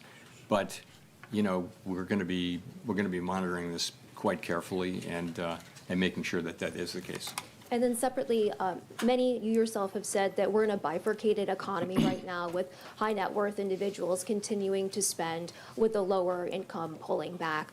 How much of consumer spending continuing hinges on the stock market remaining strong? In some odd way, does the market help keep the economy buoyant? So there's some relationship there, but remember, the more wealth someone has, the lower an additional dollar of wealth matters. So your marginal propensity to consume declines quite dramatically as you reach levels of stock market wealth. So, the stock market, it would affect spending if the stock market went down, but it wouldn't drop sharply unless there were quite a sharp drop in the stock market. People at the lower end of income and wealth have a much higher marginal propensity to consume of an incremental dollar of income or wealth, but they don't have the stock market wealth. So I think it's certainly a factor supporting consumption right now. But you would see it if you saw a material correction in spending, but it wouldn't be. You shouldn't think that it'll dollar for dollar stop consumption, because that wouldn't be the case. Thanks very much. All right, there we go. Yeah, we can go back to the split screen now. So that was Jerome Powell speaking live. We did get a rate cut today, 25 basis point cut. And now we'll take a little bit of time to react. Caleb, what was your thoughts from that press briefing, and generally, what are your thoughts about the Fed's move today? That might have been the longest press conference I've ever endured, and maybe one of his worst, to be honest, because I felt like the language that he used very early on, if you want to go to my screen on this, saying in quotes, "We haven't made a decision about December." First of all, that was exactly what I forecasted when I said at the beginning, You're gonna have to we share were your talking screen about again, how sorry. Oh, my bad. I lost internet connection earlier. So you guys are seeing how the cookie gets made on the back end. This is what I'm showing right here. So we haven't made a decision about December. That's exactly what we talked about before. They're going to be open-ended. They're going to be data dependent, so on and so forth. The thing that shook the market in those first 5 minutes that he was speaking was this line right here. We had strongly differing views today.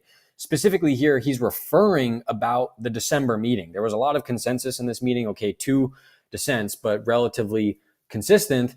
And the market really sold off on that. But that's exactly what we should expect to see and hear from the Fed. So I felt like that downside move was an overreaction. And then we've seen equity markets, Bitcoin, Ethereum recover and recoup those losses from that initial reaction. So I think that's really good news. And again, no major surprise. A few charts that I wanted to share here based on what Powell was saying. At one point, he had mentioned labor force participation. I want to highlight here the labor force participation for people aged 25 through 54. This is basically at cycle highs here. And so this has a very positive correlation with the unemployment rate. As more people enter the labor force and begin looking for work, they're officially counted as unemployed. If they were unemployed and not looking for work, they're not counted as unemployed. So that's a very key distinction here, which is why something like the unemployment rate for the same cohort of demographics, 25 through 54, is still very low. 3.8% is a very solid number here, though it has been modestly and steadily reaccelerating. The other point that he had mentioned was services, specifically services excluding rent of shelter. This is the acceleration that I was talking about earlier. In March and April of this year, this number was 3.3% year over year. It got as high as 4% in August and did tick lower a little bit per the latest data, coming in at 3.7%. So I did want to add some context there because he did specifically mention those data points, but he didn't really talk about the actual numbers or trajectories. So I was hoping that that was going to add a bit more context. And aside from that, no major surprises, right? Yeah. Yeah. One of the things that stuck out to me was he mentioned that non-tariff inflation is not so far from 2% now. So to kind of break that down, Donald Trump's policies of the tariffs on all these different countries, nobody can keep up with it anymore. It's so complicated. But essentially, there's a tax on bringing things into the country, and that is theoretically, a good thing that is going to help offset the deficits. But the Federal Reserve is trying to figure out how much of that tax, that added tax to import things into the United States, is increasing inflation. And it's been opaque. It's not been clear. Has that been a big part of increased inflation, or has that not been a big part? And is there going to be more inflation to come because the tariffs impacts have not fully been realized? So all these questions kind of come in. I mean, I think the fact that we're not really up to meaningfully above the 2% target, in my opinion, kind of indicates that the tariff fears were largely overblown. But I wanted to get your take on that because we haven't really talked too much about the tariffs at all. They've been a bigger narrative earlier in 2025. Now seem to have gone away. Maybe still some chatter among certain media outlets, but what are your thoughts on that and the way that he phrased that? Non-tariff inflation is not so far from 2%. I'm not sure how they're able to quantify that. It's really hard because if we look at durable goods, they're really reaccelerating in terms of year over year inflation. They were negative before, so they were experiencing outright deflation. They've been accelerating pretty rapidly in recent months and quarters, and basically starting in Q1 of this year and in April of 2025. So it's hard to know where they're getting that. The important thing to remember for everybody here is inflation is multivariate. Inflation is not solely determined by the tariff rate, right? Inflation is also going to be based on federal government deficits, which are expanding and accelerating. They're also going to be dependent on wage growth, which is still very robust. It's also going to be dependent on M2 money supply, which is also accelerating on a year-over-year basis. It's going to be dependent on loans and leases and bank credit, which is also accelerating. So the fact of the matter is inflation is accelerating on a year-over-year basis, especially relative to where it was in March and April of this year. Tariffs are part of that, but for me personally, the data that I have access to, I don't know how I can quantify how much of an impact tariffs are having, especially because, like I just mentioned, inflation is multivariate. There are all of these things taking place in the economy right now that are facilitating higher levels of inflation that are likely to continue to persist, at least in the months and quarters ahead. Yeah. That's a really good analysis. It's hard to know how they are coming to that conclusion, but there's so much pressure on the Fed to acknowledge tariffs. Some of that's political reasons, some of that's non-political reasons. Like, hey, this is a big shift. We're bringing tariffs back. Essentially, we need to be aware of that, closely measure its impact on the economy. I think that's well put there. All right. So folks tuning in to this channel are mostly interested in what is going to happen next with risk assets, equities, and crypto. Based on what I heard, I wasn't able to pick out anything that really blasted out. We're going to start buying bonds and we're going to start injecting billions into the economy as we did during the pandemic and in other crises in the past. It did not seem like they were ready to commit to broadcasting a quantity of bond buybacks or anything like that. But they also didn't run away from the idea as if it's completely off the table in press briefings maybe earlier this year. So yeah, what is your thoughts on that? And as risk investors, as we wrap up here, what should the main takeaway be? Is this risk on? Is this risk off? Is it more of the same? What are your thoughts there? It's not risk on, but it's less risk off, if that makes sense, right? So I think that's an important distinction. The thing that I thought was very interesting, and I learned something listening to that press conference, is that as the banking system is going to continue to expand, the Fed is going to commit to increasing reserves to match the financial system. So he did concede that rate of growth of the financial system is relatively modest and slow, but maybe what the Fed is doing is going to be increasing their balance sheet by 4% in 2026, assuming things go down the trajectory that they would expect, right? So exactly like you said, we are not in a crisis environment. We are not in a recession environment. So the Fed doesn't need to launch this monetary bazooka of QE, but they are going to provide sufficient reserves to the size of the financial and economic system. And so from that standpoint, as he hinted at, and I love the question from Steve Leisman on this, is they will grow their reserves via QE in order to support the financial system. So, they're going to have this lag effect. They're going to end QT in 30 days, 31 days, whatever it is. And then most likely in the beginning of 2026, they're going to start to modestly increase their treasury exposure as MBS rolls off the balance sheet. Yeah. I like that. Not necessarily heavily risk on, but it is less risk off. And that's the gradual type of mentality that leads to gains, right? It leads to building wealth and proper risk management, right? Betting the farm based off of, a slightly bullish, slightly dovish Jerome Powell is not very smart, especially because this year, after the press briefings, we've seen all kinds of crazy volatility immediately after the FOMC event. For me and my bags, I'm staying in a little bit of cash to be able to try to scoop up maybe some corrections to the downside. I don't know that they'll come though, right? Because we, during the press briefing, saw the CME futures gap close down to 110.7, and it has since wicked back up, right, on the daily candle. So, I don't know that there's going to be more downside, but this is FOMC event still, right? And it happening on a Wednesday. We still got 2 more trading days. And by the way, Donald Trump is meeting with President Xi Jinping tomorrow, right? Donald Trump loves to have the last word in the FOMC week. He's positioned himself week after week to kind of have that last word, play catch up, play pickup, just in case there's something that's going awry in the market that he needs to come in and inject himself. So, as an investor with my portfolio, I'm thinking in a very similar way, Caleb, is that I'm not going to go ahead and put in all my dry powder here and buy the S&P and buy Bitcoin right here because there's a chance that there's more volatility to come. We want to see how the markets digest this new input of data. We've got a whole bunch of new data. The big banks have been thirsty for data because the government's been shut down. There hasn't been a whole lot of a different kind of data, jobs and inflation data.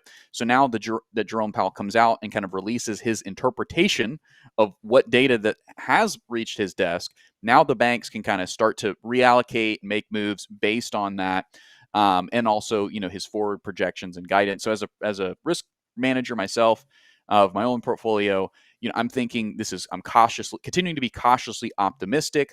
And on the AI stock side, continue to be quite optimistic. This was the first time that I've heard AI mentioned so many times in a press briefing. This has been, you definitely mentioned it before, but this was a big one. So I said a lot there, Caleb. The question I have for you is this going to change anything about the way you're structuring your portfolio? And are there any moves that you're inclined to make after what you heard today? No, I want to stay the course. I've been buying a lot more equities in my long-term TradFi account, focused heavily on tech, software, semiconductors, so on and so forth, cybersecurity. So I'm going to continue to be focused on those spaces. If we get dips in those market environments, I'll look to take further advantage of that. I was buying more stock literally earlier this week. So for me right now on the Bitcoin side of things, I don't own any altcoins right now. I'm only Bitcoin. I've made a lot of purchases between 105 and 112. And so the last time I'd bought any Bitcoin was back in March of this year, trading at 79,000. So I had to sit on my hands until the end of August, going into September. And then I've been buying also in the month of October in this 105 to 112K range. And so for me right now, I want to kind of sit on my hands here with respect to Bitcoin, trusting and believing in the fact that we're going to get upside continuation because we're in a bull market. Bull markets are just uptrends. Uptrends are higher highs and higher lows. So we have an opportunity right now to produce that higher low, get the continuation to produce the higher highs. That's my expectation. That's my belief because, again, we're in a bull market. I want to align with trends. So for me right now, that's very key. If you want to go to my chart on this from a directional perspective, the thing that I'm going to be looking for here is I'm referring to this as an anchored volume weighted average price pinch, right? So we have an AVWAP pivoted to the highs and we have another one pivoted to the lows of this recent move. So starting from 126 and going to the lows here at 103. We're right in the middle of no man's land. I was talking to premium members of Cubic Analytics, talking about the significance of this range and needing to get a daily close above it. We obviously tested that range on Monday of this week, even on Tuesday, but now we've seen this very swift rejection. If we come back down into this 107 spot, that might be of interest for some investors to stack on that potential level of dynamic support. You'll also notice that would very closely align with that 200-day moving average cloud as well, which we just retested literally today. So maybe this has been a sufficient dip to get that continuation, but I don't know where we go next. We're a little bit in no man's land here. So I'm going to be looking for these anchored volume weighted average prices. If we get the breakout, that implies we're going to new all-time highs. If we get the breakdown, it would imply that we're going to go back down to these lows here around 103. So that's kind of the next step that I'm looking for. Yeah, absolutely. Absolutely. So I really enjoyed having you on today, Caleb. We listened to Jerome Powell speak, and he was a little bit lackluster, had a little more energy than maybe some past briefs this year. But, we did get kind of that big splash of the balance sheet discussed in the statement and then in the introduction, kind of his vocal statement. So that is something that I think that the bulls will be excited about. Investors are going to more than likely find that to be something to kind of attach a story to, a bullish story for the rest of Q4. More chatter about balance sheet is likely to come. Fed governors are going to come out and, give their speeches. They're going to get grilled in a good way. Nobody's going to leave them alone. They're going to ask about these balance sheets. When's the balance sheet? When are you guys going to start buying bonds and mortgage-backed securities? On and on and on. I think somebody's going to slip. Somebody's going to be a little bit more dovish than maybe they should be. Maybe it's going to be Fed Waller holding another crypto conference, whatever it's going to be. I'm here for it. I'm excited. All of this stuff is infinitely fascinating, and I get to profit off of it, which just makes me so happy. And I get to learn more about how this crazy financial world works. I can say anecdotally that I don't feel like there's too much pessimism out there. There are definitely folks who are struggling economically, but I was actually at Busch Gardens this weekend up here in Virginia. It was packed. The parking lot was packed. This is not Christmas. This is not 4th of July. The people are going, they're spending money on tourism. I was at a restaurant. I've never been to it's called Captain George seafood restaurant. They're all over the East Coast, a couple of them. Packed. People are out spending money, right? I think that there's a bit of a narrative that people are really struggling right now. And absolutely there are some that are, but anecdotally, I'm seeing a lot of people going out and spending money in premium services, premium experiences. And so let us know in the chat, is that something that you've been experiencing too? Well, Caleb, I want to give you an opportunity to talk a little about what you do and how you deliver value to the market, and where you want to direct folks so that they can learn more about what you do. Well, thanks, man. It was a blast as always coming on. It's been a while, so we got to do these more frequently again because I always love hanging out with you, and hopefully bringing some value to your guys' audience. So hope everyone enjoyed. Just come check me out over on X. I approach markets from a TA-based perspective. I think price is king. It's the best crystal ball that we have to see into the future, because I generally believe that markets are generally smooth and efficient. And so I believe that, like I said, those asset prices in and of themselves are the best crystal ball that we have available to us. And so by analyzing price, we're essentially analyzing the future. And I want to do as best as I can to align with market trends. And that's done an extraordinary job for me in terms of my portfolio and returns. I mean, my TradFi portfolio is up 40% year over year with minimal effort, right? Because I'm just aligning with existing trends. And certainly a lot of people are outperforming me in this market, but I'm not comparing myself to other people. I'm just comparing myself to the market itself. And so with the S&P up like 17% year over year, I'm smashing the returns. So come check me out over on X. It's obviously very free. And then I also have a free newsletter over on Substack. If you just look me up at Caleb Franzen on X and then cubicanalytics.substack.com, you'll find me.